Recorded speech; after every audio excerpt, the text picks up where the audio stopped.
Hey, what's up? This is Mikey for Blue Monkey Bicycles. Let's take a look at the e-bike news. Denver, Colorado is offering a rebate program for electric bikes, but it's being called successful for whom?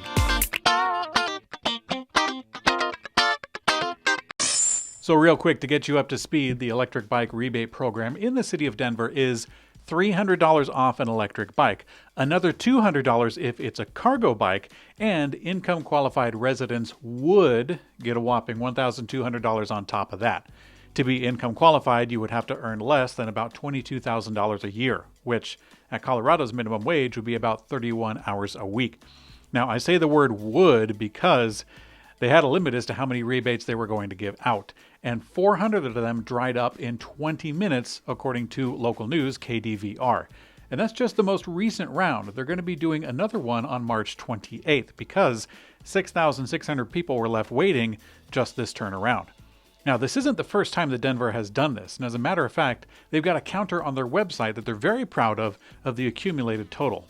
This number actually is representative of the year 2022. It doesn't have the additional 400 that we've just counted recently. Now, according to the city of Denver, 71% of responding participants say that they use their car less often as a result, and that they're getting an average use case resulting in 26 miles every day taken on a bike, with 22 of them replacing car trips. Now, that's pretty good news, right? Right? Well, mostly yes. The only losers in this story are the portion of taxpayers and also the direct-to-consumer bike companies. State government isn't funding this by docking politicians' salary, maybe in our dreams, but no. They're funding it from an increase in taxes that was voted on in 2020. Denver voted, and they got what they voted for. This means that the average employed Denverite is paying over $84 a year into the total fund, and this bike program is not even 2% of the total. The Denver voting public who did not vote for this program probably aren't very happy, but I don't know what else they expected living in Denver. The other group of folks who are probably not terribly pleased are the direct-to-consumer electric bike companies. An important part of the program is that the bikes have to come from a participating local bike shop, and there's a list on Denver's site. Now, the bike shops are not exclusively local bike shops. There are some national names on here. Companies like Rad Power actually used to only sell direct-to-consumer, but then they made the switch. And also, they have the Don't Call Us a Franchise Pedigo stores. So, for the companies who sell direct-to-consumer, that's like 5,100 bikes by now that did not sell in the city. I mean, maybe.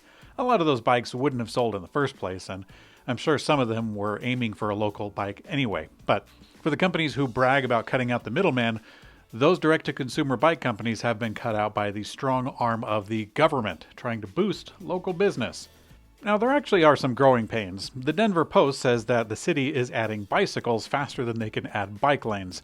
Now, perhaps they don't realize, but this is actually always the case in every city at any time. Cyclists are never satisfied with the amount of bike lanes and protected access. This doesn't mean we shouldn't try, but it does mean that, in this case, Denver seems to be noticing that encouraging the public to change vehicles means that the city will have to change roadways.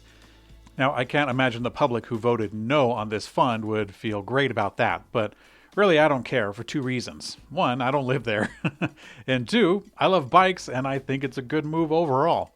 The big thing that I like about this is that it's for the city, not for the entire state, and more importantly, that it was voted on. That's a really big distinction. When governments just impose things on the public that they don't want, it really grinds my gears. And when bigger governments force things on littler ones, it really verbs my noun, we'll say. But in this case, it's not the whole state or even a county raising taxes and forcing small towns into doing something they want. Nope, just the city, and that's okay. Now, you shouldn't be surprised that I love electric bikes, and I think that more people should be on them. If the voting public can get government support to make cycling more attractive to the public, and also accessible for people who are broke and push the needle of cycling infrastructure, shoot, that's a win in my book.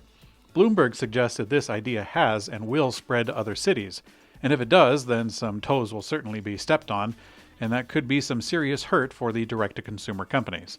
But nonetheless, I think that if it's done tactfully, it could really be a big improvement for cycling here in the USA. Now, specifically here in Salt Lake City, I highly doubt that a fund like that would get a whole lot of support. The city is more progressive than the rest of the state, but nonetheless, Salt Lake was made for the automobile, as a matter of fact. Take a look at this. Even though Salt Lake was established before the automobile was invented, the streets were made conspicuously large for the time. This must have been quite the playground for early cyclists. But what do you guys think of the Denver rebate program? Would you vote for such a fund in your city? Let me know in the comment section below. I'm Mikey for Blue Monkey Bicycles, and I will see you on later.